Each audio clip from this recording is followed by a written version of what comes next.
it. I'm addicted to the thrill. It's a dangerous love affair. Victories within the mile. Almost there, don't give a So, you know what we're going to do? See you in Fayetteville. See you in Fayetteville. Hogs by night. No side! Natty! Get the buzzer! It does it! It's over!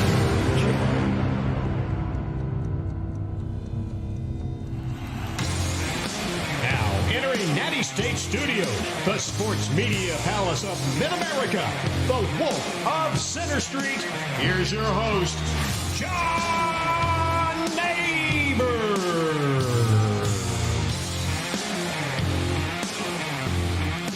And welcome into the John Nabors Show here live from Natty State Sports Studios. Appreciate each and every one of you listening in and watching in on this beautiful day here in the great state of Arkansas. I am your host, John Nabors, and appreciate each and every one of you also making us a part of your afternoon this afternoon as we have a wild show for you. I went live a little bit early today because I was ready.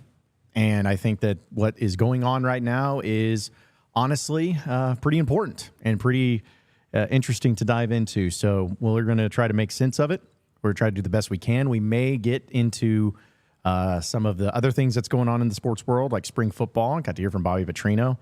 But to be honest, I'll be curious to see if we even have a chance to get to that point. Because if you're just joining us and you probably see the stream title at the top, you will understand that it has become a report that Eric Musselman is interviewing for the USC head basketball job.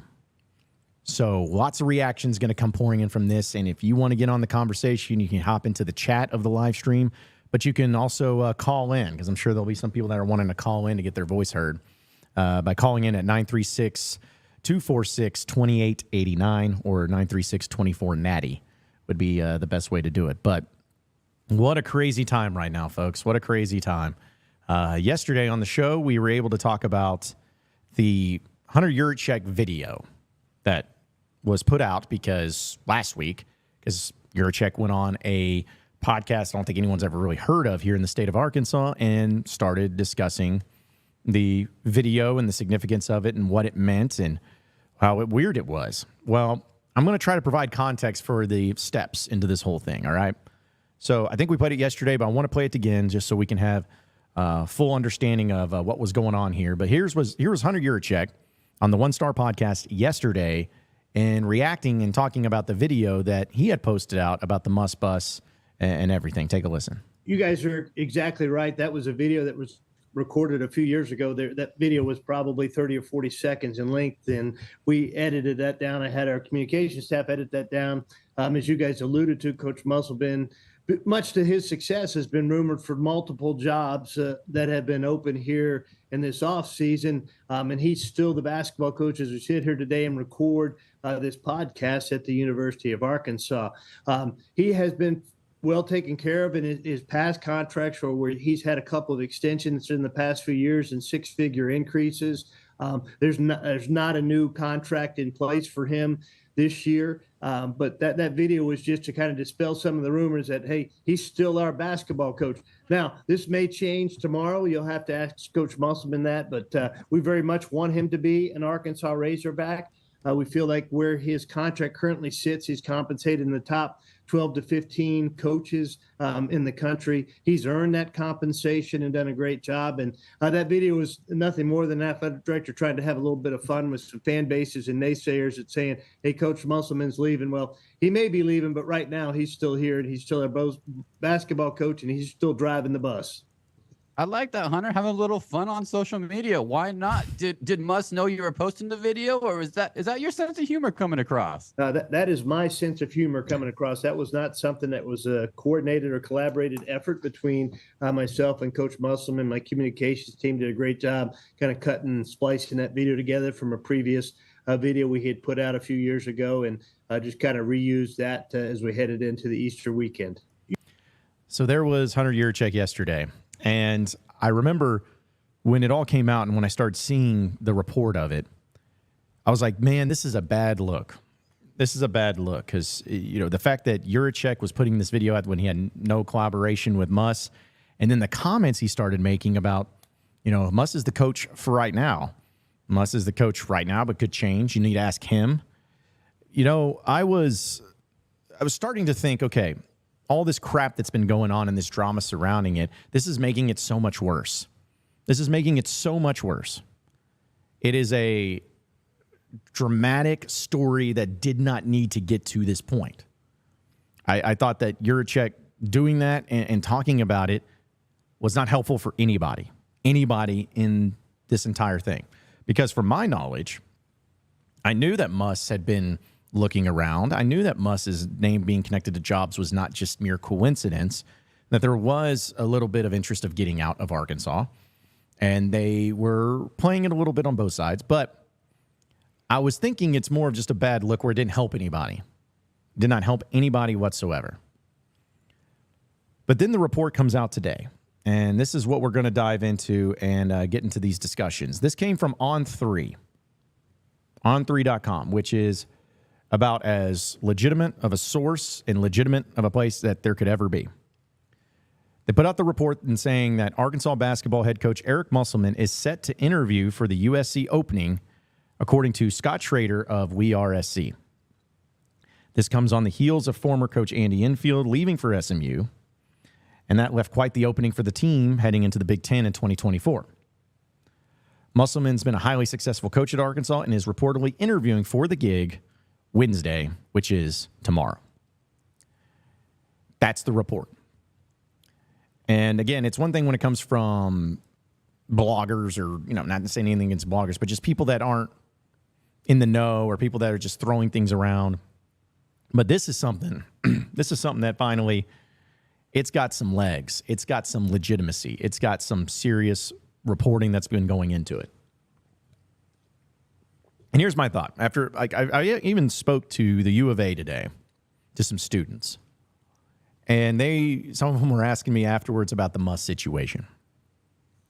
And one of the things I told them is, like, when it comes to me and my content and kind of what my approach is to everything is I'm a theory person. I like theories, and I like theories because we don't get a whole lot of direct communication, evidence, reports, anything like that from the U of A in a lot of cases. But when there's smoke, there's fire. So when there's smoke, we got to take what we know and put it together and connect the dots and try to make sense of it all. I felt like the entire time that this was all going down, that Arkansas was still going to be having Eric Musselman as their head coach. As time went on, I'm like, this is still a weird thing, but they brought in Josh Cohen. He's the guy. And I was like, okay, well, this seems to be a solidified situation that has him staying at Arkansas. After all of that, this has him staying at Arkansas. But this is a different thing now. It made sense, even when Eric Musselman arrived at Arkansas, that I didn't think he's going to be here long term. And I always felt like if there was a job opening over on the West Coast, especially for the Southern California area, I felt like there was always an opportunity for him to go and that he would take it because that's where he's from. That's where he has always been interested in going. And that's what made the most sense. But now that it's happened in this regard and in this way, and with that Yurachek video and with the report finally coming out, I think it was all done by design. I think Hunter Yurachek going out and doing that podcast interview instead of doing it here in Arkansas, and that podcast being based out of Southern California, just seems like it makes too much sense that it was all part of the plan. It was all by design. Knowing that this report was going out. Maybe I'm giving too much credit where credit is due. Maybe I'm giving too much to what's been going on with Yurachek or anything like that. But that's just my assumption. But this, I don't know if there's coming back from this, folks. Like this has changed a lot of things for people. This has changed a lot of things. This has changed how people view Hunter Yurachek. This has changed how people view Eric Musselman. And given the circumstances of how everything's gone, I just don't see a way of recovering from this as far as the repairment of the relationship or lack thereof between Hunter Yurachek / Arkansas and Eric Musselman. I was hopeful. I was optimistic that this was going to get resolved and he was going to stay and everything's going to be fine. Kept hearing from some people that, yeah, it's here. He's fine. He's staying. It's good. It's good. I don't know where this is coming from. It's good. But even then, I was like, man, there's still too many weird stuff going on. Like, you don't have this weird stuff happening and then say, no, we're here. We're staying. Okay, then put it out there. Don't be going from behind the scenes. Like, actually physically put it out there, whether it's a tweet or a press conference or a report. Say it. And bring up the Porter Mosier thing because that is something I would expect someone who's for sure staying at their spot to say. When he was being rumored as the coach of DePaul or going over to DePaul, he came out and was like, I am not going anywhere. Rumors are false. I am all about Oklahoma. I'm staying here. I kept thinking that was going to be what happens with Muss. And when it never did, and still is yet to happen, on top of that, with the Yurachek interview that he did where you could tell something wasn't right. It wasn't right. He was not the most ADs in that situation. If they're confident about their coach staying, there's no, oh, he's our coach for now. He's our coach, but tomorrow maybe does something different. Like, there's none of that happens. Yurachek, I'm trying to give him a lot of credit for the credit was due. I'm giving him the benefit of the doubt. He did all that for a reason. And it's just sad that this is what it's come to, folks. Like, it's really sad. It's sad that here we are talking about Muss interviewing, not, this is the thing, not reported interest, not targeting, an actual interview, straight up interview for that head coaching position at USC. That's not somebody that's happy at Arkansas. That's not somebody who's happy in their situation. That's somebody who's trying to get out of here. We've known it. He's been trying to leave. But my theory also to it is that the jobs that maybe he was looking at didn't want him back, or maybe they wanted to go a different direction. Maybe they didn't give him enough what he wanted. But you cannot sit here and tell me that given the circumstances of how everything's gone and now the report that him interviewing with USC, that this is not a guy who wants out. And it's unfortunate because I always felt like he would be a guy who would want to go out on top at Arkansas. And I thought that after this season, hearing him in that press conference talking about how he's never been more motivated than he is right now, I even did a whole show on this. I want to see what a motivated Eric Musselman looks like. Well, the problem is that we probably will see what he looks like, just not at Arkansas. I didn't ever guess that this would happen this way. 4 or 5 months ago, this wouldn't even been in my worst nightmare scenario. I'm frustrated by it. And he's not taken a job yet, folks. So let's remember that. Let's keep that in perspective. There has not been him leaving. But I'd like to know how many coaches, especially at Arkansas, actually went out for an interview for another job. Like, not just in speculation, like it is legitimate going out and we're interviewing for another job at another major school and still remained on as coach. Like, maybe you could say Nebraska and Houston Nutt, but even then there was a lot of weirdness to it. That just doesn't happen unless some coaches are actually looking to leave and looking to bounce. And I'm just disappointed in all of it, man. I'm disappointed. I really, really like Eric Musselman. He did something at Arkansas that has not been done in a long time and not often. He made Arkansas as a basketball program that had been going through about 20 years of average to above average success, and essentially overnight turned him into a nationally relevant team. A team that was good, fun, built for March Madness, built for runs, great wins, upsets, beat 2 number 1 seeds in 2 different years, just had it all, it seemed like, of what he basically fueled the Arkansas basketball program to taking it to a level that everyone knows it's capable of and still to this day is capable of. And he was able to do it in such short order. I will always be extremely appreciative of Eric Musselman for that. I am always going to be thankful that he came to Arkansas and thankful for those 3 seasons and thankful that I was able to be there for that, to be there in Indianapolis for that Elite Eight run, to be there in Buffalo and in San Francisco, to be there in Des Moines and going to Vegas, like to be there for that. Like that's something I'm going to be thankful for, and I'm thankful to Muss, and I'm thankful for everybody that was involved. But to have it in this way, which it, again, looks like it might be coming to an end, I am just really annoyed. I'm annoyed by it all. It didn't have to be this way. It didn't have to be this way. But 1 year, and at least over the past 3 to 4 months, this whole thing went belly up quick. And as fast as Musselman was able to put Arkansas into a nationally relevant basketball program once again, is as quickly as it all came crashing down and the end of the Muss era looking imminent at this point.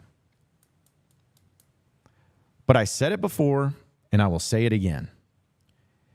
If Eric Musselman does not want to be at Arkansas, go. Just go. If you don't want to be here, go. I'm appreciative for what you did.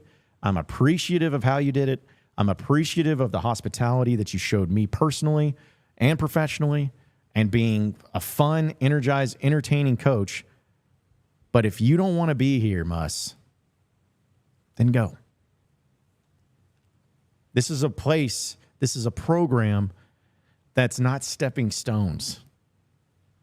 This is not a place where a coach comes in and just, oh, okay, well, if he has success, he needs to bounce out because he's going to have something bigger, better, brighter. That's not what this program is. This is a program that's a destination.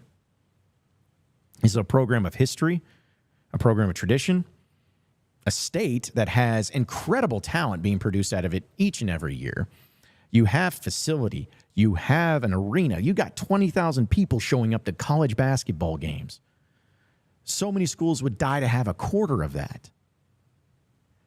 You got the talent, you got the support, you got the funding, you got the money, you got it all. And if that's not good enough for you, if that's not what you want, if that's something that you have moved on from, then go. I'm appreciative, but go. I really am just so disappointed in how this has all been handled. Handled by not only by Muss, but by Yurachek, by the U of A, by everybody involved. Like, this has been a cluster. And for what? For what reason? Why did it have to be this way? Why did it need to go this way? I'm at a loss of how we got to this point, man. And I know that there'll be plenty of time to talk more about all of this if and when it continues to go. But I'm sorry. When you interview for another job and it's reported legitimately that you are interviewing for another job and you have not said once that you are here and you are all in on Arkansas, seems like it's over. What do they say? Part of the journey is the end. And this feels like this could be the end of the Muss era at Arkansas. I hate it. And I know that Arkansas is a place that if it does have a coaching vacancy, people are going to be flocking to it. I know big names are going to be interested in it. I'm sure that Hunter Yurachek has a list of guys that he's probably already got.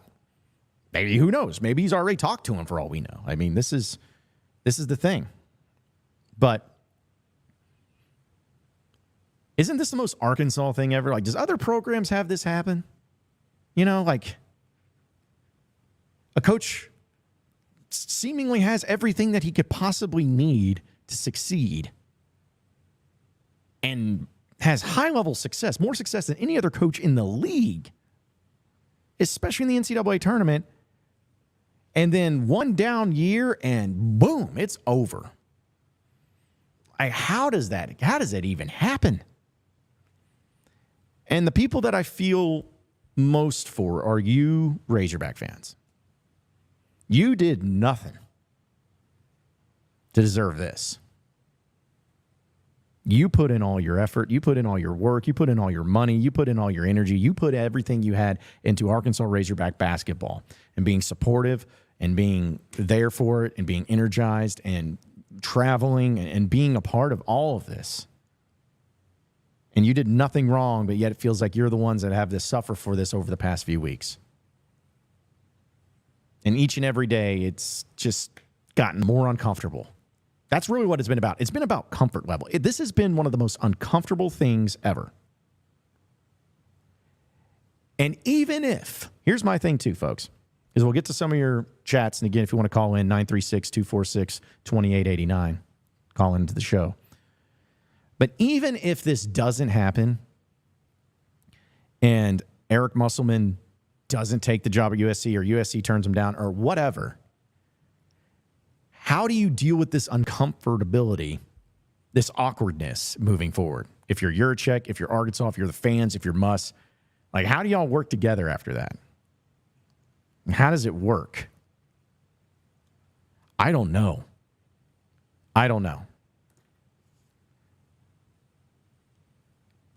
Something needs to happen. Something needs to change. Something needs to be done.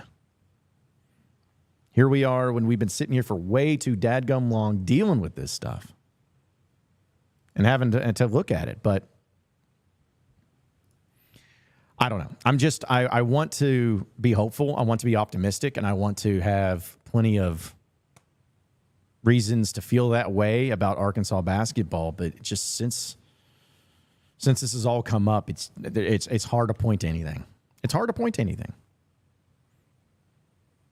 And also, if you're Josh Cohen, what are you thinking right now? You committed to Arkansas. You took an official visit. You're done. Well, all right. And then you see a report online. It's like, Muss is interviewing for the USC job. Send a text, hey, coach, what's this? I mean, I would think that he would absolutely text Muss, and what would Muss tell him? I don't know.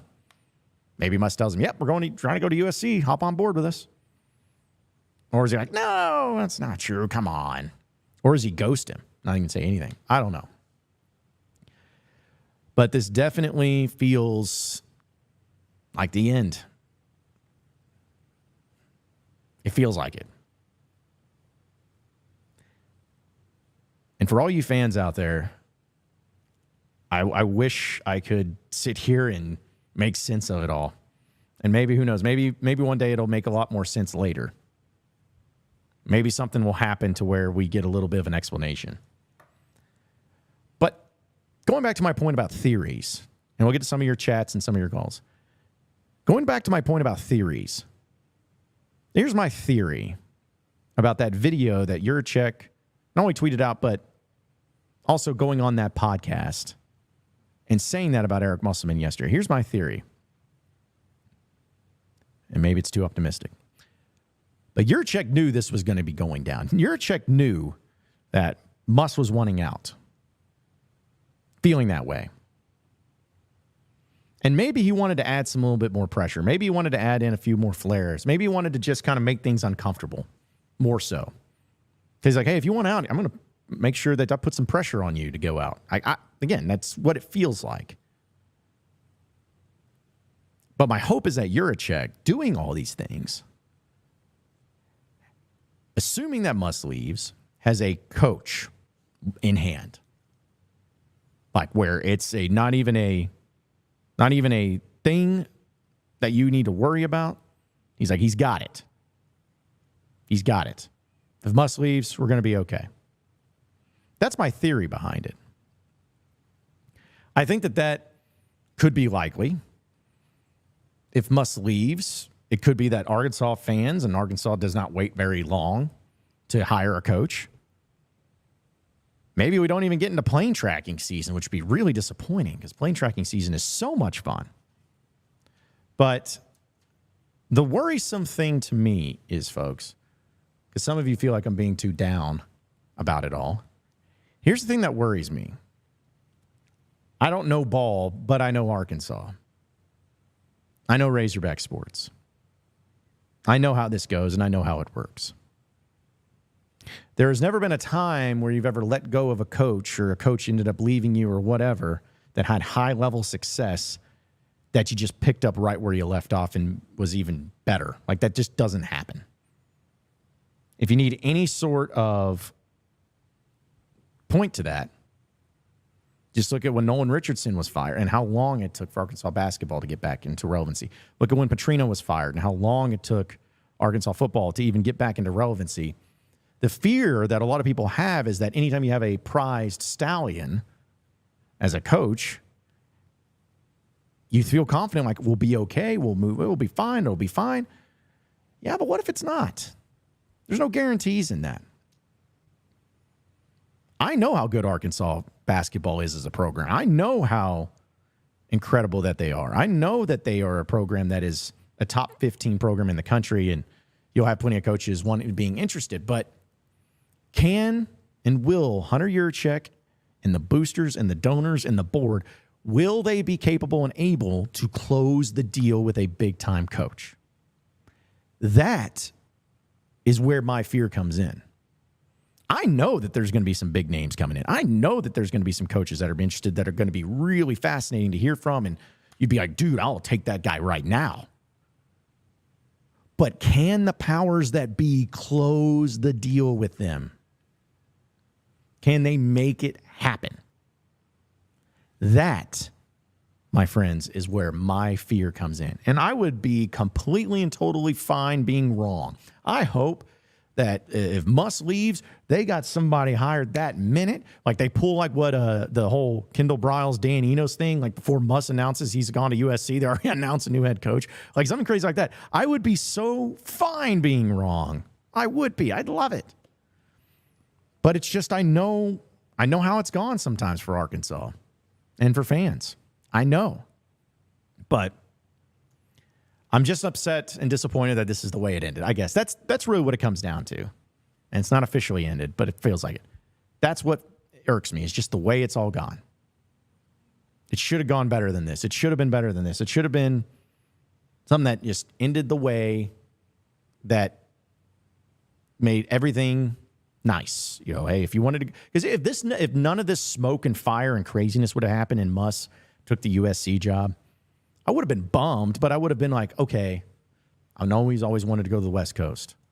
But the constant dragging it on and getting these other jobs and connections to it and not saying anything, and then the weird stuff with Yurachek, that's just made everything exponentially worse. It really did. So that's what I'm upset about, is just the way it's all gone. The way it's handled by everybody involved. It's just been gross. There's no reason for it. So that's the feeling. That's the vibe. Vibe check, chat. Vibe check. How y'all feeling? I know people are discussing, things that of my opinion on the matter, but I will say, because I know this is going to get asked, but if Muss was to leave for USC, if he takes the job, first call I'm making, number one on the priority board, and somebody that I even think would be interested, and there's already interest there, is Chris Beard. I think that's the number one phone call you make. He's at Ole Miss. That's not a real basketball program.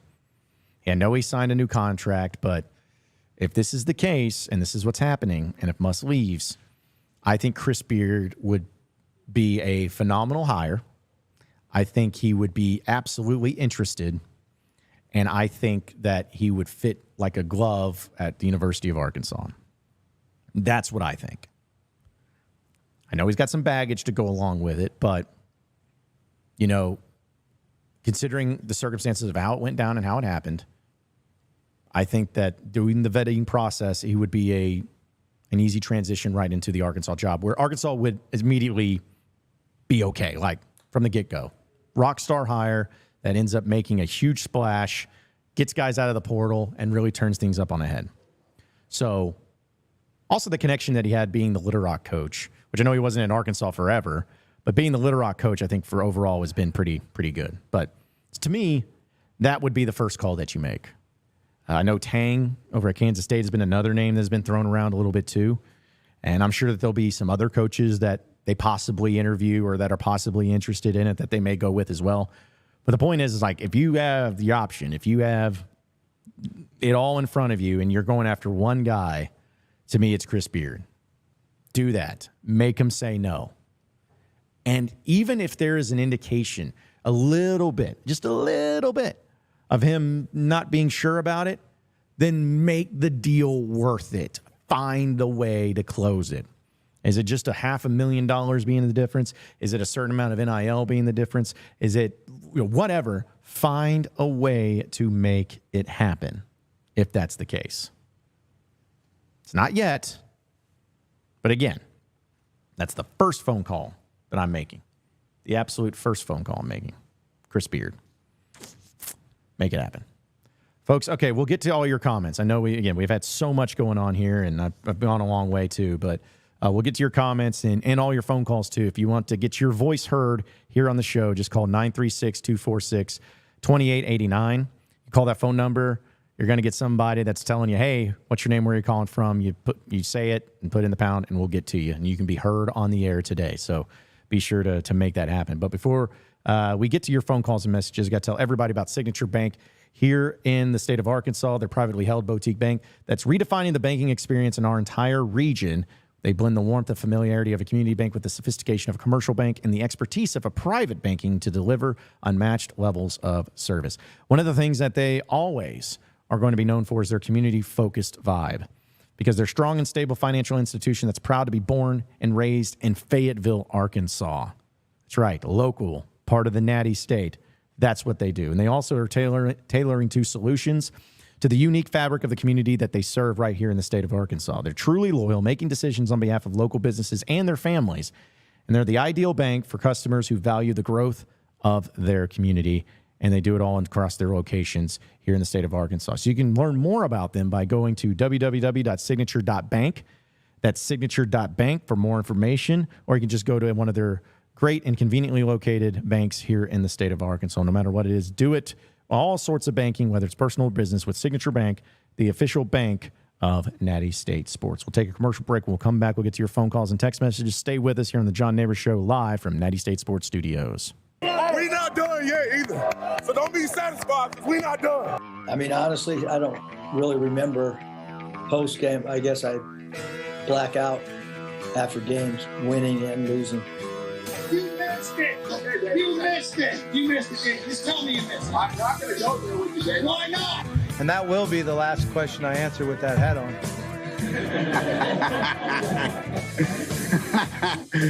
Oh, shoot. That is why Arkansas is fantastic. Yes, sir. You know, and I like, I didn't like the game, but I'm glad I was able to walk off the floor again and deep inside and have that funny feeling that, hey, one more time, Horns. Best guys, I know it's a tough time for you. The coach is gone, but you got a new coach now, and you got to listen to what he says. Okay, I know you're thinking, oh, who is this new guy? Where's the other guy that crashed the motorcycle? We like him better. He was cool or whatever. Forget about all that. Listen to the new coach and get out there and win some games. Oh, brother, this guy stinks. You guys act like it's... Pick it up a little bit. Okay? Get your chin up. Smile. Smile. Okay? Dang, you guys, all right? If not, I'm not talking. I'm so excited. Red. Oh. Guys, I've got just one thing I want to say to you. Touchdown, Arkansas! I was the teacher today. Told those boys, what Welcome to the SEC. Well, Fayetteville is 1,843 miles away, but the call of the Hogs can be heard all the way to San Francisco. Let's stick my dick in the mashed potato. Go Hogs. Powered by Arkansas, for Arkansas. Every time you put a mic in my face, I'm going to say Arkansas. The John Nabors Show is live from the Natty State Sports Studios. All right, welcome back into the John Nabors Show here live from the Natty State Sports Studios. Appreciate each and every one of you listening in and watching in on this beautiful day here in the great state of Arkansas as we've been discussing the craziness going on when the situation of Eric Musselman and the reports of him interviewing at USC. Not ideal, but seems to be the case. Seems to be real that he is interested enough to be interviewing for USC.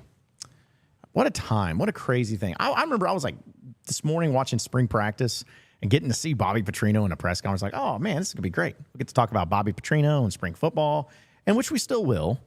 But after all this happening with Muss, it's like, well, scrap that. Throw that out the window. This is what people want to talk about. This is what people want to hear. So let's try to get to some of your comments. And again, folks, if you want to call in here on the show to get your voice heard, I'm going to keep saying until I'm blue in the face. 936-246-2889 for those of you who want to get your voice heard. And yes, we do have phone lines and you can call in. So let's get to some of your comments here in the chat too and try to make sense because there's a lot of them. There's a lot of comments. So I'll try to get to as many of them as I can. So let's see. We got this one come from Jerome. He says, I feel like the team has been held hostage. If he leaves and the next coach has to come in and scramble to put the team together. Yeah, but that's just common for everywhere. That's just common for everywhere. And the transfer portal makes it a lot different too. And if you get a new coach in, and shoot, I've always said you only need 2 to 3 great players and a lot of good players surrounding him. So that's not impossible to do. But yeah, whoever it is, if that ends up happening, they'll have to get after it and get to work pretty quickly. So let's see. Oh, wow, it's Navy Mike. Yes, of course. Ole Miss has boosters writing blank checks for NIL. Lane Kiffin, Arkansas does not. That's not true. Good to see you, there, Navy Mike. Let's see. This one comes from, I don't even know what to say with that name, but whatever that R word is. Do you think Hunter Yurachek is playing chess, or do you think the social media posts were pure ignorance? I think he's playing chess. I'm trying to give him too much credit. Maybe I am. Maybe it's too much, but I think that it makes sense for Yurachek to get the benefit that, yes, he is doing this as a way of having something going. Like he knows what he's doing. He knows what he's doing with these social media posts. He knows what he's doing with these videos. Like I said, maybe I'm giving him too much the benefit of the doubt, but that's just that's how I feel about it. Kevin says, Muss realizes all his motivation tricks, coaching techniques, and showcase promotions have run their course. Maybe he sees this more this past season happening again next year. Time to go and start over. I mean, that could be it. But part of me still thinks that, and like part of it is just, I don't know. Part of it feels like it's a thing where he's just not a coach that stays around for a long time at one place, which is not bad. It's not a bad thing that he doesn't. Coaches are like that. And I didn't think that he was ever going to stay at Arkansas long term. I really didn't. I just didn't think they would go this way and end this way here at Arkansas. Oh, man. All right, let's go to the phone lines. See if we can make this work. We got Darren in Louisiana calling in. What's going on, Darren? Hey, John, I got a question for you. Yeah. After Musselman started losing some of his SEC games at the first of the season, did you notice at all his body language, how he kind of looked like he was beat, he gave up on us, or was that just me looking into something? Well, I don't know if that's looking into something that's not there. I think that you could tell this was a different Muss from what we've seen before. I mean, even in Muss' struggles, because if you think about it there, Darren, like every year Arkansas struggled out of the gate in SEC play. And so to see that happen again, but it wasn't the same reaction, because Muss, like after games of losing in those press conferences, he looked like he was pissed that they lost, and you could tell he was pissed off at the fact that they should have won. But even this year, you started to see in those losses, it was pissed off, but in a different way. It wasn't pissed off because you lost, because you thought we should win. It was more pissed off of like, this ain't it. I'm over this. This is bad. This is terrible. This team, I don't like them. It just, you could tell that there was something there that was not the same as previous years. No. And he just kind of acted like he was pissed off enough to where he's like, let's just hurry up and get this season over with. I'm ready to go. Yeah. Yeah, that's the vibe I got too. Is like, I don't know what point in time, but he wasn't posting on the social media. He wasn't having the fun stuff. The things he was posting was odd. You could tell something was off. Something wasn't right. Something was there. And I kept, just like many others, just chalking up to, okay, well, he just doesn't like this team. This team isn't working out. He's not happy with the team, and he's just waiting for the season to get over so he can blow it up and come back and get it done. But it's starting to look like it wasn't about blowing it up and coming back. It's about blowing it up and getting out. That's what it's become. Yeah, and what kind of pissed me off is he knew that he was going to be looking to get out of here probably midway through the season. So why not, when the season ended, when he lost his last game there in the SEC tournament, why not just say, I'm out of here. Now here we are 2 weeks into the portal, and we don't even know if we even got a coach or not. Yeah. Well, because I think that there was interest that he had in other jobs that didn't come to fruition. I think that the Louisville interest was legitimate, but I don't think Louisville wanted him, or at least Louisville was not smart enough to hire him. I think that there were the SMU position, I know that was being thrown out there. I think that there was legitimate interest there, or maybe it was also, when that was being reported, having other schools that hadn't contacted Muss to understand, like, oh, well, if he's interested in that, or if there's interest there, maybe would he be interested in coming here? And so it became a snowball effect, and there's just gamesmanship in the PR department of how Muss was handling it. But yes, I do believe that. And I heard that Go ahead. he's pretty hard to work for. Oh, yeah. Well, I mean, here's the thing. It's like a lot of great coaches are hard to work for. I mean, Bob Petrino was a hard coach to work for. I think Eric Musselman has been. Even Nick Saban, in a lot of cases, was a tough coach to work for, because if you have a high demand, if you have a high expectation and you demand it from everybody, yeah, you're going to come across that way. But the results don't lie. I mean, it may have been tough to work for, but Arkansas won, and they won in the NCAA tournament when it mattered the most. So I think that there's a case of that. If we can get Chris Beard in here, I think he will be here for a while. I could see it. I would feel better about him staying a long time than I did about Muss. And it's not necessarily a slight against Muss. It's just looking at his history. He's never stayed at a place for a long time. I think if the stuff didn't happen, stuff at Texas didn't happen, he was going to be at Texas for a very long time. That's my approach. Yeah. So I think that if it ended up being Chris, if it all happened this way and Muss was not here and they hired Chris Beard, am I going to sit here and say how long he'd be here? I don't know, but I wouldn't feel like if Beard had high-level success and competing for championships and everything, he wouldn't be looking to go somewhere else, because he has proven at the spot he's at Arkansas, he would be able to win at a high level. Can Ole Miss pay more than us, or no? No. Not in basketball. Okay. For sure. Not in basketball at all. Okay. I don't even think their stadium holds as much as Bud Walton Arena does it? No, not even close. The Tad Pad, I think is what it's called. Yeah, there would be, I would say Ole Miss is one of the top or the bottom 4 or 5 basketball programs in the SEC. So I don't even think it would be a question. Okay. If they give Beard a good deal, a deal that is better than what Ole Miss provides, or at least at a higher pay, which isn't tough to do, I don't see any reason why Chris Beard wouldn't jump at the opportunity and be here tomorrow. Well, John, I listen to you every day, buddy, from a long distance away, but I sure appreciate it. Hey, I appreciate you, Darren. Thanks for calling in, man. It's good to hear from you. Call back anytime. I feel like the way Darren feels is close to what a lot of other people feel too in Razorback fandom.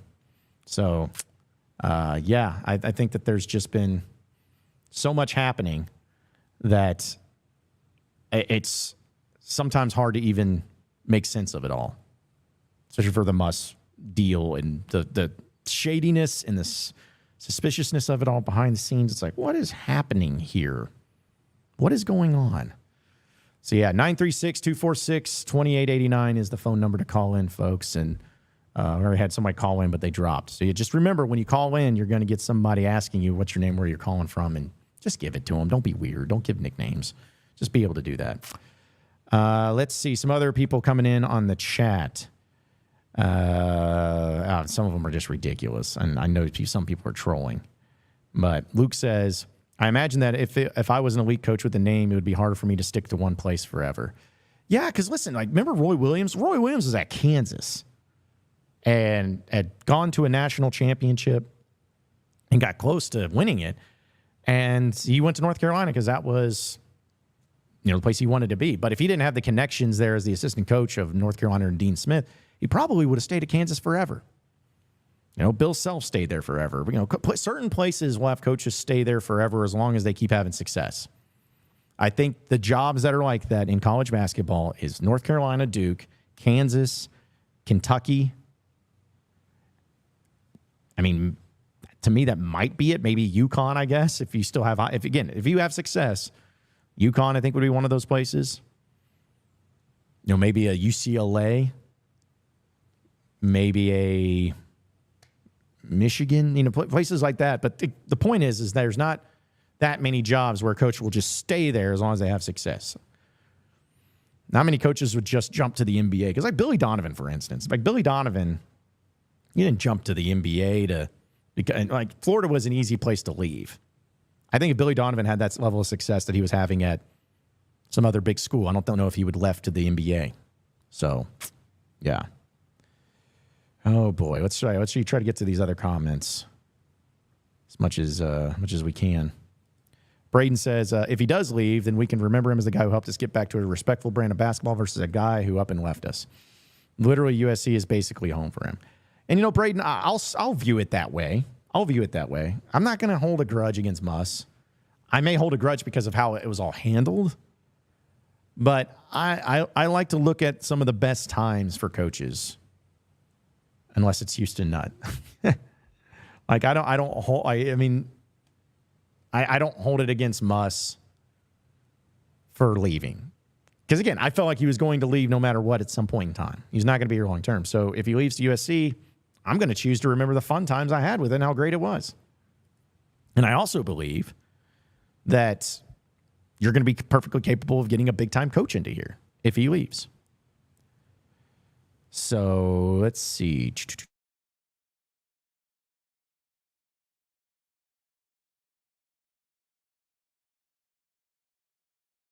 Season, yeah, that's for sure. That was way out, and that was not even close to being as fun as what we were all hoping for, or at least all imagining whatsoever. That was a rough time. That was a rough time for everybody. Again, if you want in on the conversation, call in at 936-246-2889. It's 936-246-2889. Or 936-24-NATTY. Might be the easiest way to do it, too. Got people saying, get Hunter Yurachek out of here. No, I'm not going to do that just yet. If Muss leaves and he nails the coaching search, if he nails it, then I think that'll be something that everyone's like, all right. Like if you go from Musselman to Chris Beard, I mean, how many of you are going to be mad at Yurachek? I don't think many.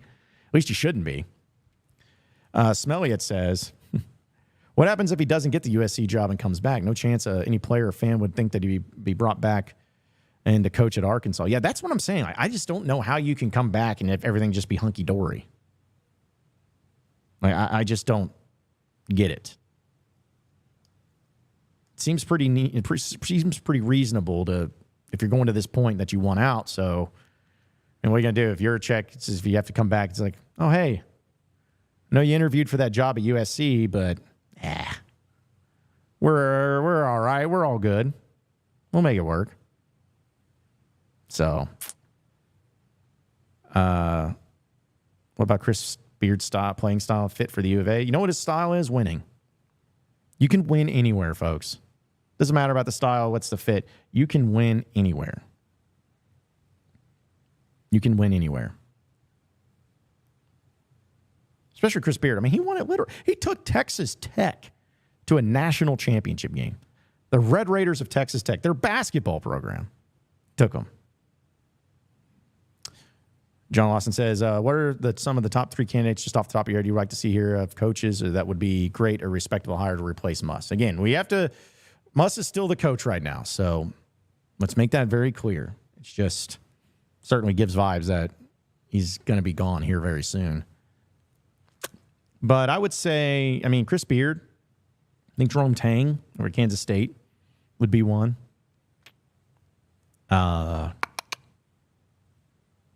Those are really the only 2 that I've really thought about in depth about bringing on board. I know there'd be some other interesting names. I want a coach that's been established at a place that wins and has won pretty effectively. And some people are like saying, just go up to Hurley and offer him a lot of money. He ain't leaving UConn. You kidding me? Come on now. But maybe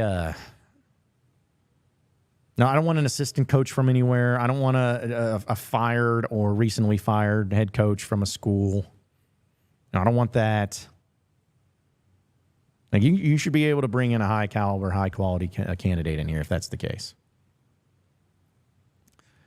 Yeah, Will Wade was another one. Yeah, Will Wade.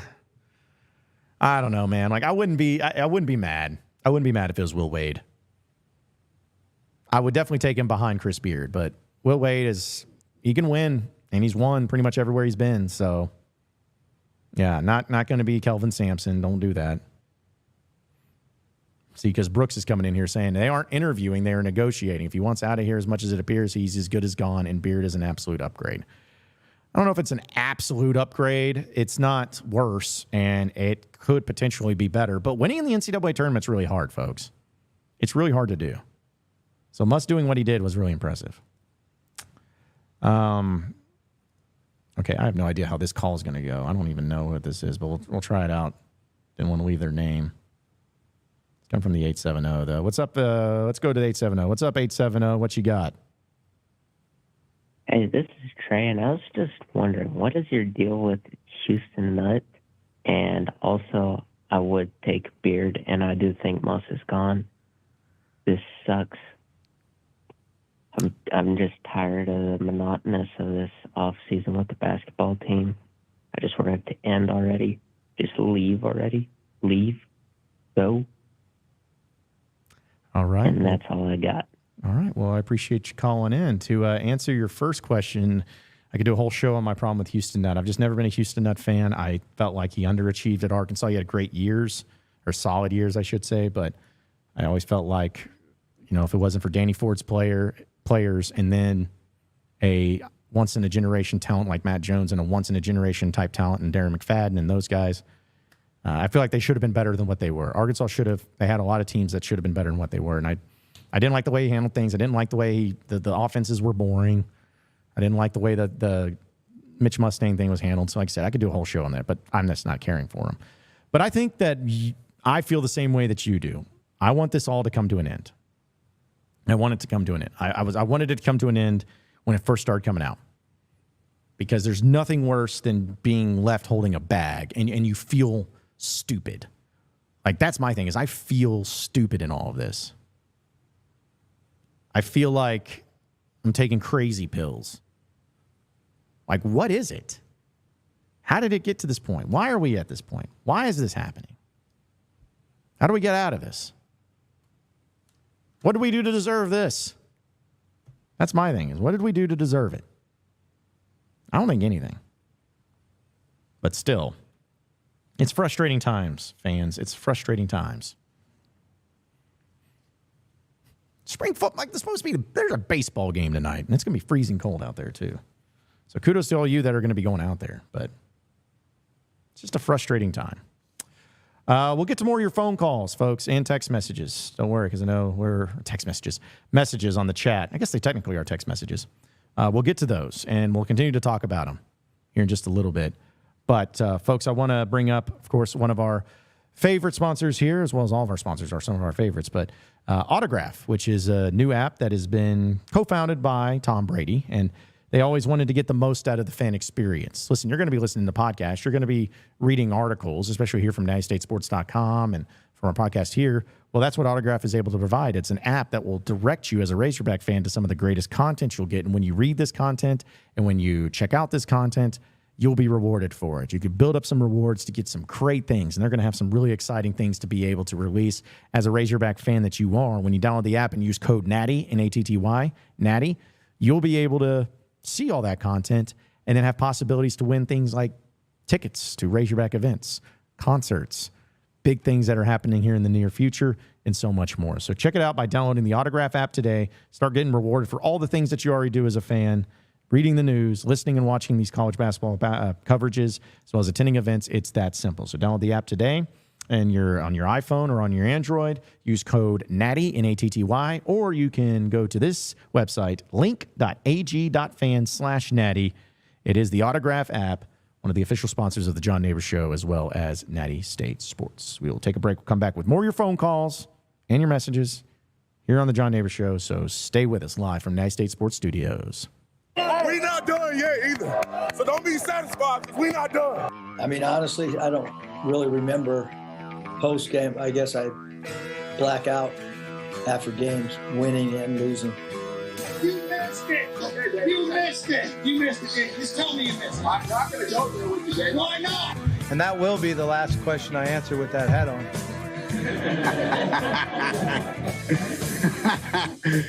Oh, shoot. That is why Arkansas is fantastic. Yes, sir. You know, and I didn't like the game, but I'm glad I was able to walk off the floor again and deep inside and have that funny feeling that, hey, one more time, Horns. Best guys, I know it's a tough time for you. The coach is gone, but you got a new coach now, and you got to listen to what he says. Okay, I know you're thinking, oh, who is this new guy? Where's the other guy that crashed the motorcycle? We like him better. He was cool or whatever. Forget about all that. Listen to the new coach and get out there and win some games. Oh, brother, this guy stinks! You guys act like it's... Pick it up a little bit. Okay? Get your chin up. Smile. Smile. Okay? Dang, you guys all right? If not, I'm not talking. I'm so excited. Red. Oh. Guys, I've got just one thing I want to say to you. Touchdown, Arkansas! I was a teacher today. Told those boys, welcome to the SEC. Well, Fayetteville is 1,843 miles away, but the call of the Hogs can be heard all the way to San Francisco. Let's stick my dick in the mashed potato. Go Hogs. Powered by Arkansas, for Arkansas. Every time you put a mic in my face, I'm going to say Arkansas. The John Nabors Show is live from the Natty State Sports Studios.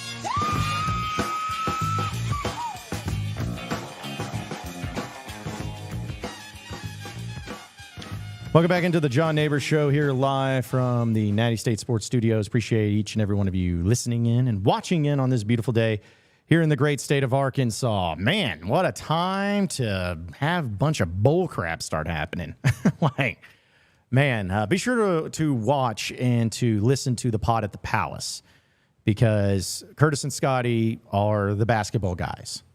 I'm just somebody who likes to be a Razorback fan, talk about. But when you talk about breakdowns and everything, in fact, I think they're currently recording as we speak. They're going to be on top of it with the latest on what's happening with Eric Musselman and the situation that they find themselves in for the future. So be sure to subscribe to that. Be sure to check it out. Nobody in the media does near as good of a job as what Curtis and Scotty do when covering Razorback basketball. I'm telling you right now, when it comes to inside knowledge and handling it the right way, and they're not constantly patting themselves on the back for it either. So either way, be sure to check it out. Again, if you want to call in to get your voice heard and get in on the conversation, it's a very easy phone call to make. 936-246-2889 is that number to call and to text in. And to call in. Not texting, not yet. But Jacob says, what about Gus Argenal? I love how we just gotten to the point to where Muss is interviewing for the USC job. It's like, all right, coaching search, let's go. Which is, I get it. I do. That's what fans do. If they don't want to deal or want to deal with any of the possibilities of like keeping them, because if somebody gives the vibe that they want out, you're like, all right, out, go, move on. So I totally get that. But I mean, I love Gus Argenal. Don't get me wrong. I do. I love Gus Argenal. I think he's a phenomenal coach. But it's like I wanted to see him as a head coach at a higher level. I think he's been linked maybe with the Fresno State job or maybe something there. And if that was the case, I'd like to see some more success. But I just don't know if you go from – I just don't know how you feel about having someone jump to that level that quickly. Like I need to see some more of that too. Then you got Mike saying, I don't think he wants to coach again, but how about Jay Wright? Ain't happening. No. Folks, he's done with college coaching. All those coaches who got out of college coaching are not coming back. Billy Donovan's not coming back. Jay Wright's not coming back. Nobody's coming back. The reason they left is because they did not want to deal with the nonsense of college coaching. So that's just not happening. Let's go back to the phone lines. I think this is Lou. We'll try it out and see if it works. This is Lou calling in. What's up, Lou? Hello? What's up? Can you hear me? I got you. I just wanted to say I am excited that Musselman is hopefully gone. Oh. And why is that? I don't like his antics of the cringy videos on social media of the DJ walking billboard for anyone that'll send him gear. I don't like that at all. And then this year was embarrassing. And I think we are at the point where we can go find a coach that we can be consistently elite in basketball. And so, yeah, I'm not a fan. I'm glad he's gone, or hopefully he's gone. I don't think you can come back from this anyway, of like interviewing for jobs publicly. So, well, Lou, let me ask you if that's the case, and if you feel that way, that's fine. But I'm just curious, like going to 2 back-to-back Elite Eights and 3 straight Sweet 16s. I mean, you got to admit that was a pretty awesome thing. Like regardless of the antics and all of that, like that was an impressive thing to do. Yes, but yeah, that was very impressive. But it's not like Arkansas basketball as a program hasn't reached that level before. And I think there's just a lot of people that think we should give him blank checks and whatever he wants. And I think he's a good coach, but I think we can definitely do better, I think. And it's clear he doesn't want to be here. I mean, a rumor going around he's been shopping jobs, and then obviously interviewing for out there in Cali boy going back. So, yeah, not a fan. Well, I understand it, Lou. So let me ask you, if Muss moves on, who do you want? Who's your number one priority? Who do you think you can do that's better, for sure? I really like Chris Beard and how his teams play. Just hard-nosed defense. I think that's more consistent in winning, especially in March. Because you see a lot of teams who rely on 3 and stuff in offense. They go cold one game and then they're done. So I like Chris Beard. I love Kelvin Sampson and his teams. I would love to get him. I don't know if he'd want to leave Houston right now. But I love Coach Sampson.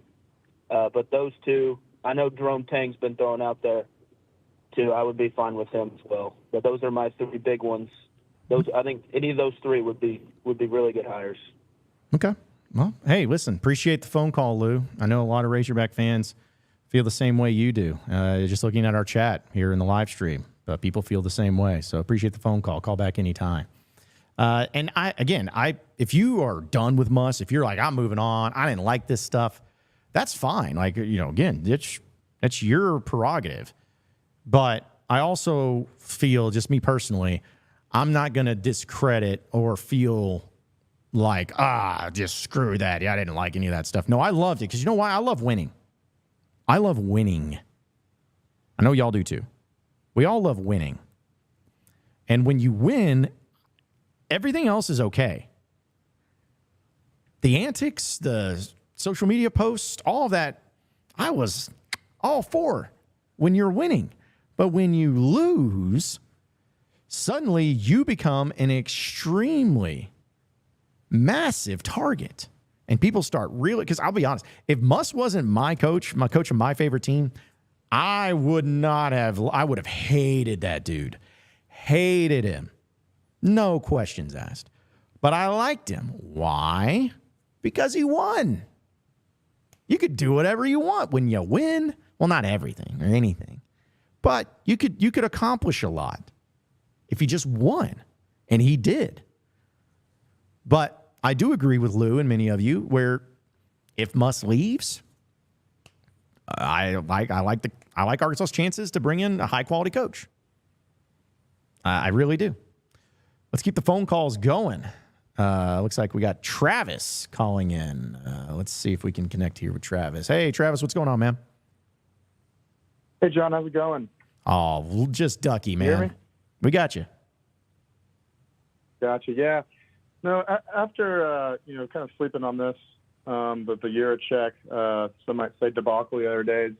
After the news has come out today, maybe this is a hot take for today. I've got a newfound respect for Hunter Yurachek. I mean, you're talking about a guy. Again, if we've known this, he's known this for a while. To me, this was Yurachek's kind of a put up or shut up, putting the ball in Musselman's court. Like, hey, I'm tired of waiting on you to either leave, like he's probably suspected for a good time now, or to commit to Arkansas and keep recruiting and everything like that. So for me, I have all the faith in the world in Hunter Yurachek and getting a new coach. I think Musselman, this is his longest tenured job since the CBA days, or since he coached in, bum F Japan. I don't know where the hell he coached back there. But anyways, I think this is, we give Muss credit for getting us back into, probably a top 10, top 15 job in the country. I'm really optimistic, and, Chris Beard would be great. I know a lot of people kind of are maybe a little pessimistic or get a little nervous with the Will Wade, but at least for me, when Mike Anderson was fired, one of my, list of criteria was I want a guy who, one, wants to be here, and two, is willing to go to freaking prison to win. And Will Wade is that guy. So for me, Will Wade would not be someone that I would mind. In fact, I would love to have that hire. Chris Beard obviously being my first choice there. Yeah. But, appreciate what you do. The days are not as gloomy as they seem right now, and the Hogs are here to stay. So we will keep going. Absolutely. Appreciate the phone call, Travis. Call back anytime, man. And I'll agree with you, dude. Like, I think that with what you're able to accomplish at Arkansas, like you can have a lot of success, and you can be able to be a program that's proud and that has everything to go along with it, and be happy for what Muss did. But things change, coaches change, times change. I mean, college sports in general, look how much it's changed insanely, like just insane, over the past 3 to 4 years. It's ever changing. And I'm fine as long as you keep your head on a swivel, as long as you keep things together. And if it ended up being something like Will Wade, I like his point. He's like, I would hire somebody that was willing to go to prison to win. Part of me's that way too, folks. Part of me's that way too. Do you think USC has any regrets over the Reggie Bush fiasco and getting that championship taken away? Do you think they have any regrets? I don't. I don't think they have regrets. I would. I mean, you can sit here and say, I want to win a championship with integrity and high morals and all that stuff. That's great. I want to win a championship. If you can do it morals and you do it the way that's done, fine, sure, whatever. But if you're willing to go above and beyond and do whatever it takes to win, that's the guy I like. That's the coach I want. That's the program I want. Enough with morals. Enough with integrity. I want to win, dadgummit. And it's a lot more fun to win than it is to lose. That's all I'm saying. Man, I got a lot of people calling in. Let's go to Nathan. Get him on the phone lines. What's going on, Nathan? Yeah, it's going good. I just want to get on here and say that, I'm extremely grateful for everything that Coach Muss has brought to this program.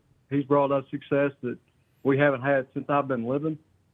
And I think for some people to get on here and kind of discredit that, I don't like that. Now, I am to the point where it's like, okay, if he doesn't want to be here, then that's fine. Don't be here. But, I'm not going to sit here and just throw out the window everything that he's done for this program. And I hate the way things have went down. But I do want to say that what do you think about Rick Petrino? I mean, he's at St. John. I mean, you're telling me, Arkansas basketball is not a much better job than St. John's?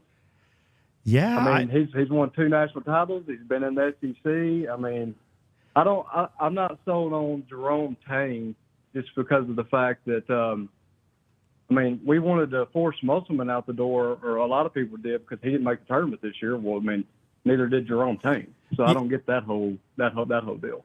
Yeah, I think it's about potential with Tang. And with Tang, too, I look at him as being like worst case scenario. Like if everybody tells you no and that's the worst you do, then I feel like you've done okay. Like, and you don't want to be in that situation. Mm-hmm. But that's just a name that I've thought about. And as far as the Rick Pitino thing, I also get what you're saying. But Rick Pitino is like 73 years old. And I just don't know how much longer he's going to be around to do it. Not saying he's going to die, but as far as his youthfulness and dealing with NIL and being able to approach it that way, I don't know. I just don't know if you want to go down that route right now. If it ends up being something else, then let's see. But no, I don't know. Yeah, I would be perfectly fine with Chris Beard. He would be my number one. But so I think if you can't go after Petrino because of his age, then Kelvin Sampson's got to be getting close to 70, right? Yeah, no, I mean I think he's 70. I guess the only difference is like Sampson's at an established program that he's built and he's got it going, because I don't think Sampson would leave anywhere else. I think Houston's going to be his last job no matter what. But it's different if you're like Petrino walking into Arkansas and you're going to have to rebuild the entire roster, entire program, hire assistants, and deal with NIL. I just don't know if he's built for that. Maybe I'm wrong, but I think that you need to definitely look at some other options first before you get to the Rick Pitino angle. Yeah. And the last thing I want to say is that, people can say all they want about, coach not liking the state, not liking it here.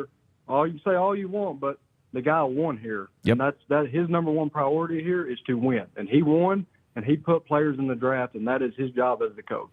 Yep. I would rather have him here with the win-at-all-costs mentality than having a mediocre coach here that, says he loves the state or he wants to be here. Yeah, I'm with you. I couldn't agree more. Appreciate you calling in, Nathan. And thanks for listening in, man.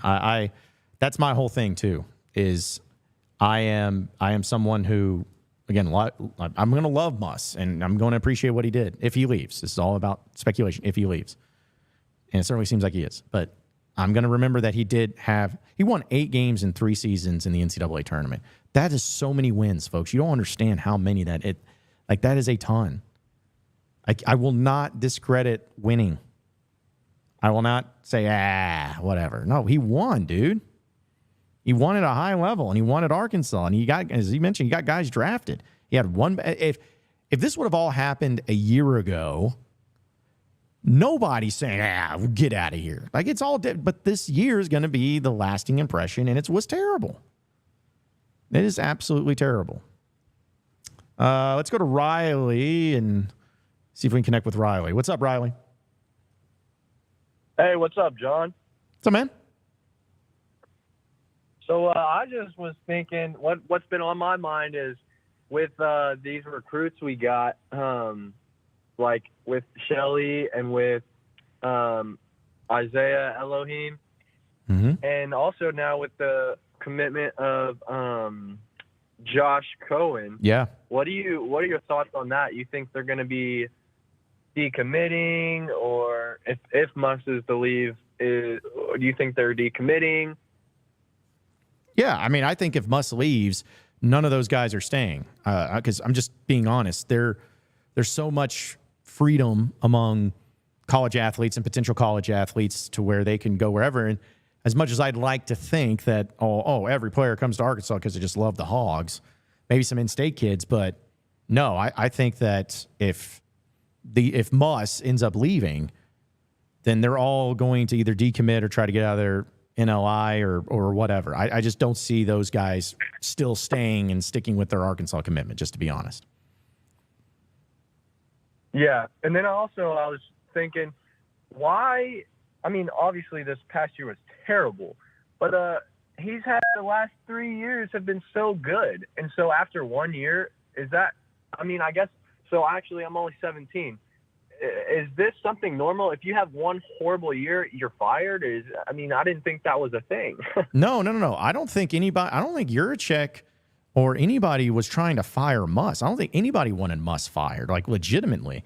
But I do believe that at some point, if you're Yurachek in Arkansas, you're like, hey, dude, okay, we don't want to fire you, but you're not acting like you want to be here. So if you don't want to be here, then you can go. Yeah. And I think that's what it's more of. If Muss was still 100% all in on Arkansas, wanting to stay here, saying, I'm going to get this right, I have zero doubt that Yurachek's like, I got your back, man. Don't worry. We're going to do whatever we can to help out. I'm going to back you. But when you start kind of having these things happen where you're flirting with other jobs and talking with other jobs, then Yurachek, for maybe to his detriment, but maybe to his positive, where he's a very cutthroat guy where he's like, I only want guys that want to be here. If you don't want to be here, go. I'm not going to sit here and, pardon the expression, tickle your balls to try to figure out if you want to stay here or not. Like, you can be here or you not going to be here, but if you don't want to be here, then you need to go. So I don't think that was any element of Arkansas Yurachek. I think it was more of with Muss trying to look at other jobs and to interview with other people. He's probably like, okay, you're showing you don't want to be here, so obviously you need to go. Yeah. For sure. All right. That makes more sense now. All right. Appreciate you calling in, Riley. Call back in anytime. Yeah, I don't think that this was this would have never happened, or this is not to the point to where if Muss was just all in on Arkansas saying, I'm not going anywhere. I'm here. I'm going to make this right. I'm going to do what I can. I don't think Yurachek's be like, I don't know, buddy. This was a bad year. You need to fix it. And you need to fix it right now. And then I'm not sure you're going to fix it. And if you're not going to fix it, I may fire you. Like, I just don't think that that's not the case.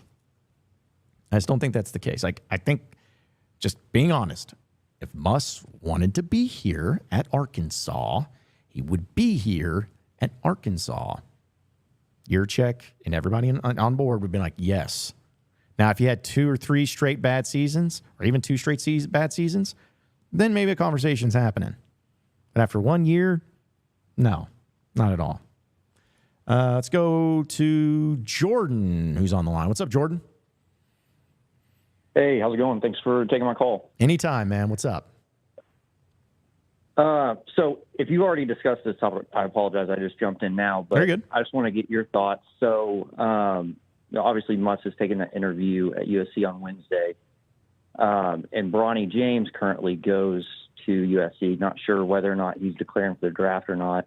But do you think, I've heard, people say, well, USC is not a better job than Arkansas. But do you think he could use that or is looking at that as a potential stepping stone? And, LeBron may own a team in Vegas one day, him getting back to the NBA, and all the connections that could provide if Bronny stays at USC and then, he has that in with LeBron James. Wow. I mean, that would be playing the long game if that was what Muss was really looking at.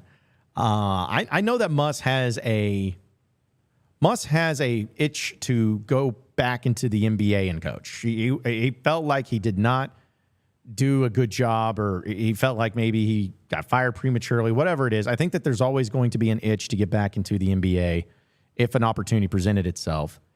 And I'll be honest, I think that there's something to what you say at USC. The pipeline for you to get that opportunity in the NBA would be a much better situation than possibly at Arkansas.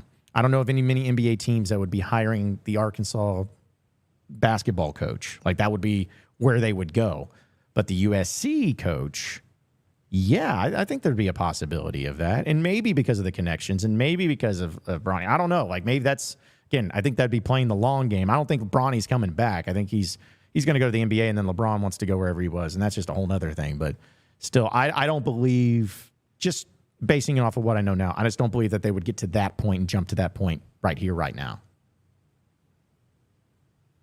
Gotcha. No, that makes sense. Maybe more of a conspiracy theory, but I do love those. That's just kind of what came to mind. Yeah, absolutely. Well, appreciate the phone call, Jordan. Yep, thanks. All right, yeah. I mean, I try to look. I love theories. I love conspiracies, as you guys all know. If you've listened to my show, like, that's what I do, is I try to theorize the nonsensical part of it all.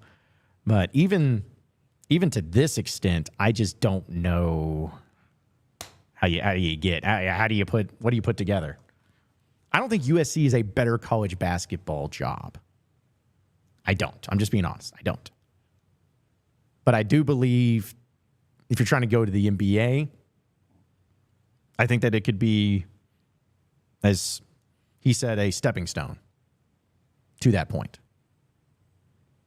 I just wish that I guess when they're joining the Big Ten, can they maybe be to the level of a UCLA? Like, what's their NIL situation? Because let's be honest. I mean, Los Angeles is a destination. You don't even have to leave the city limits to get some of the best talent out of there. It's a major destination.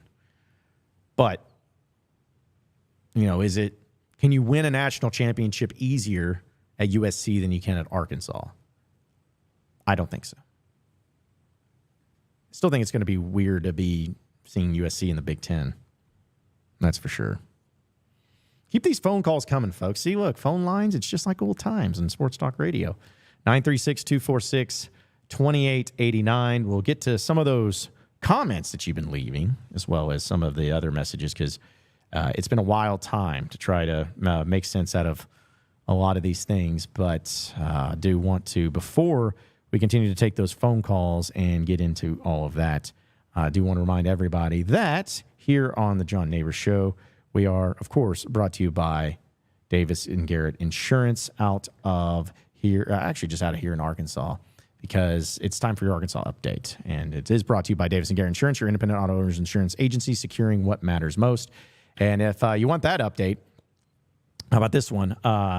Eric Musselman's interviewing for the USC job. How about that one? That one's a good one. So, yeah, he's interviewing for the USC job. It's been reported by On3.com. It seems about as official as it can get. Don't know if he's going to be offered the job. Don't know if he's taking the job. Don't know anything beyond that. But it's certainly, you don't interview and have it publicly come out that you're interviewing Eric Musselman unless you're going to hire him. Like right now, if you're wanting to ask my confidence level of Arkansas or just Eric Musselman taking the USC job, if you want to know my confidence level of that, it is low, of him staying, I should say. I would say 80% chance that he's, as of right now, that I think he goes to USC. 80% chance. Because again, you just don't come out that you're interviewing a high-level coach and it not transpire into a deal. You know what I'm saying? It just seems like that's the case. But that's happening. Arkansas baseball takes on Arkansas State tonight in Baum-Walker Stadium. It's going to be a cold one. So we'll see how the Hogs, if they can continue on their home winning streak. They have not lost a game in a long time at home. So we'll see if they can continue that out. May have to wait till tomorrow for the Bobby Petrino stuff, because everyone's been talking about Musselman, and that's fine. I love it. I love it there. But practice happened, and then there'll be a new Boss Hogs podcast also coming out on Thursday, so be on the lookout for that. But there you have it. There's your Arkansas update.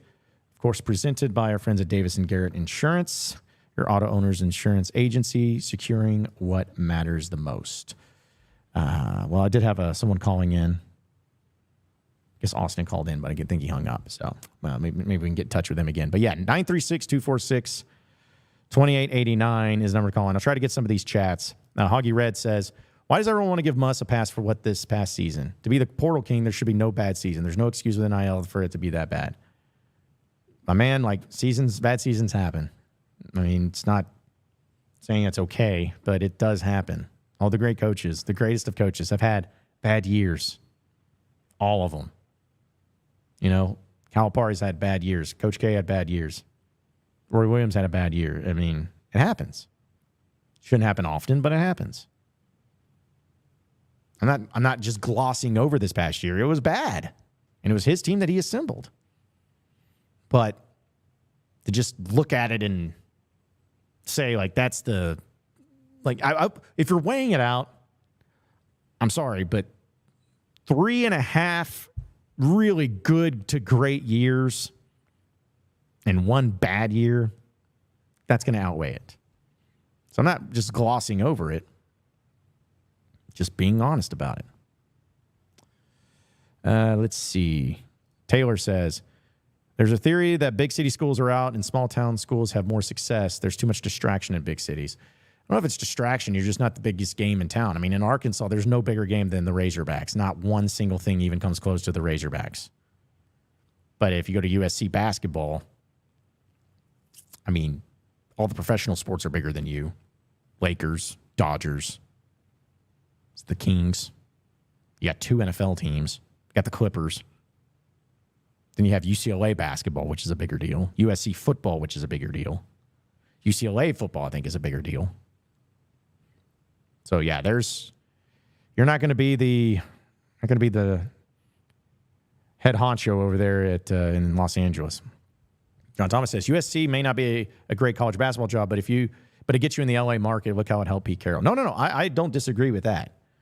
I'm just saying that I don't look at USC as just, oh man, you walk into there and they give you more amenities and benefits than what a place like Arkansas would be in college basketball. Maybe because of the market, that helps.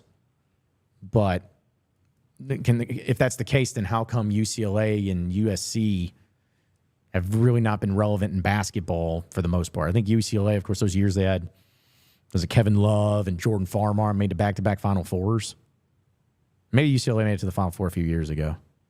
But still, you'd think there would be a lot more consistent success out there if it was the case just being in Los Angeles. But yeah, I think that there's just a lot of other things happening in Los Angeles than like you are the biggest game in town. If I put the power rankings here in Arkansas as head coaches, like who's got the power and who's the most popular, like what would we put Eric Musselman as? Like it was always about Frank Broyles. I said he could run for governor and win. Like maybe Dave Van Horn's number one. Maybe is Pittman up there? Maybe Petrino is.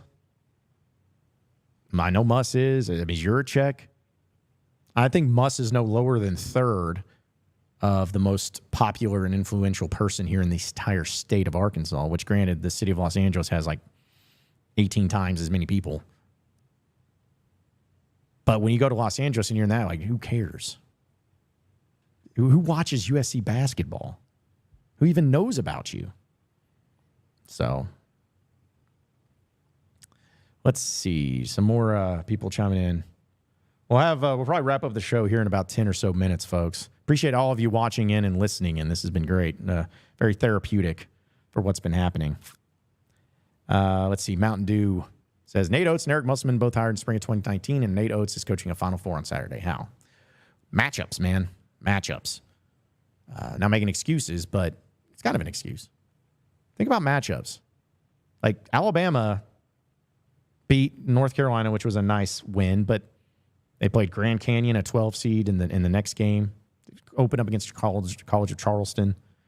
And then your Elite Eight game was against a 6 seed in Clemson. Like Arkansas, their seasons always came to an end in postseason when they ran into the eventual national champions or the final year of Coach K and Duke, where they were desperately wanting to have North Carolina and Duke in the Final Four. So I'm telling you right now, if Arkansas ended up having to play Clemson, a 6 seed Clemson in the Elite Eight to get to the Final Four, they would have been in the Final Four. I still believe last year, or the year that was Anthony Black and all those guys, if they would have played any other team besides UConn, the eventual champs, they would have made it to the Final Four. I firmly believe that. Firmly believe that. Some of these comments, man, y'all are cracking me up. So many things happening. And it's hard to keep up with, but it's fun. I love the interaction. I love the phone calls, too. That makes it so much easier to actually hear people's voices who are real people instead of just like trolls who are just like, bring back Slobber Hog. It's like, all right, let us know. In fact, I love the mayor. He says, didn't take long for the Weird Sports Talk Radio guys to find your number, John. Hey, listen, there's not all. I like the one. Everyone that called in today was great. I don't mind that. Everybody called in great. Now, you guys don't know Weird Sports Talk Radio callers like I know Weird Sports Talk Radio callers. Working at the Buzz, having a show on that. Sheesh. Guys like Navy Mike, which I know he's been in the chat here. Eddie in Clarksville. Miss Eddie in Clarksville. I remember Brent in Stuttgart. He was great. Who's that? Stan in Little Rock. Man, I can't imagine what he's talking about today. Well, Stan in Little Rock, he's been wilding out. But no, the calls have been great today, folks. I'm not complaining at all. Like, the calls have been great, so appreciate that. In fact, we got another one. Looks like, let's see, Blaine. Let's go to Blaine. What's up, Blaine? Oh, not much. I really appreciate the show, man. Hey, appreciate you calling in. Yeah, we used to listen to a morning show host, and man, started really not to like him. Found you, and you're pretty good. Hey, thanks. I appreciate that, Blaine. Means a lot. But hey, the reason why I called in is watching this season. I've been a big fan of Muss, and I really don't think you can hold him completely accountable for what happened this year. With the transfer portal, it's really hard to gauge what kind of people you get in there. You can just go by their talent. Mm-hmm. And I feel like watching this season that there was some players in there that just didn't gel well. And that's going to happen. Yeah. I'd even throw in, too, something that, Blaine, we've kind of talked about. Now, again, not making excuses, but this team, a lot of it was built upon the understanding that they were going to get Ron Holland and Grant Nelson. Like Ron Holland, this is something I will stand by. I don't care what anybody says or anybody wants to think. Ron Holland was coming to Arkansas. Like the entire coaching staff, the day before he announced, was 100% confident he's a Razorback, and it didn't happen. And Grant Nelson, they felt about as confident as anything. So not making excuses, but if you're talking about going from having Ron Holland and Grant Nelson, and instead you end up with Chandler Lawson and Denijay Harris, who are the two guys that they had to get in place of them. I mean, that's a huge difference and a huge jump. Doesn't mean that everything would have been hunky-dory, but sometimes you just miss. Sometimes you not having two players can make all the difference in the world in the team. And I think that this year there's no doubt that you missing on some guys and also the bad chemistry among the team was doomed from the start. It was never going to work out. Yeah, but I mean, like you see, like when we played Purdue, that was a great game. Look how good that team was, and it just I don't know what happened after that. Purdue and Duke, those were two good teams, and if the team could have ever played together and play as a team, I think it would have been a different season. But with all the stuff, you get a bunch of people that are only in there for 1 year, and it's not about the Razorbacks anymore. It's not about the pride of the team. It's just how far can this get me? Yeah. I think that's a big thing, big difference in what college sports is now and what it was 5 or 6 years ago. A lot of it comes from pride and, and what you're doing on the court and not about yourself. Yeah, no, I think that's a big one too. And I look at also at that Purdue game and even the Duke game. It was about, okay, how do you handle things when you get hit with adversity? I think Arkansas from the get-go had the talent and showed the talent and ability to beat good teams because they were talented enough to beat good teams.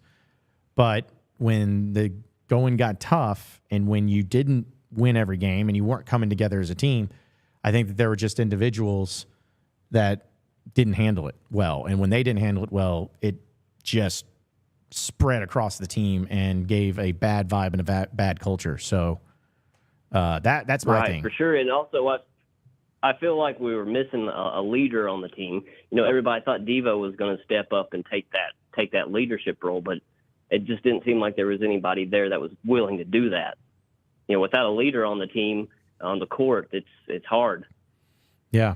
I mean, every single year that you at Arkansas, I think back to just some of the leaders that Arkansas was able to have, and people need to really appreciate them for what they were. I remember Moses Moody as a true freshman. That dude was built to be a leader. I mean, he was just a great guy and a great player. And then you throw in an experienced senior guy like Jalen Tate that same year. That was a perfect combination of an old experienced leader and Tate, and also in having Moses as a young, talented leader.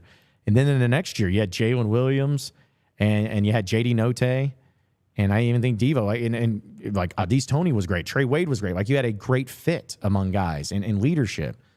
And last year's, I know it didn't go all according to plan. He still went to the Sweet 16, but I think Anthony Black was a really great leader. I think Devo Davis was able to relish into that regard. And not having Trevin Brazile and Nick Smith consistently throughout the season was impactful, but you still saw that they played hard. They had close games. They just ran out of gas, and they were young and experienced. But this last year, you just didn't have any of that. You didn't have the leadership that you needed. You didn't have the vocal guys. You didn't have the good guys that you just were like, hey, these guys are make sure that whatever happens, they get it done. You just didn't have it. And when you don't have that, it really, really falls out. So one more thing, and I'll let you go. But I think also being in Arkansas, I think it's important to have, Arkansas kids that have wanted to play for Arkansas since, since they were little. You know, without that, I think it's hard to just push the team on, because I think it's really important to have those kind of in-state kids. And it doesn't seem like we can keep them or get very many of them. Yeah. I think in-state kids, it matters. And I see what you're saying, Blaine, but my thing, I just want the best players to play. Like, if you can get guys like Anthony Black wasn't an Arkansas kid, Right. or Trey Wade or Stanley Amude or JD Notte. Like, I think that you got to have a balance of it all.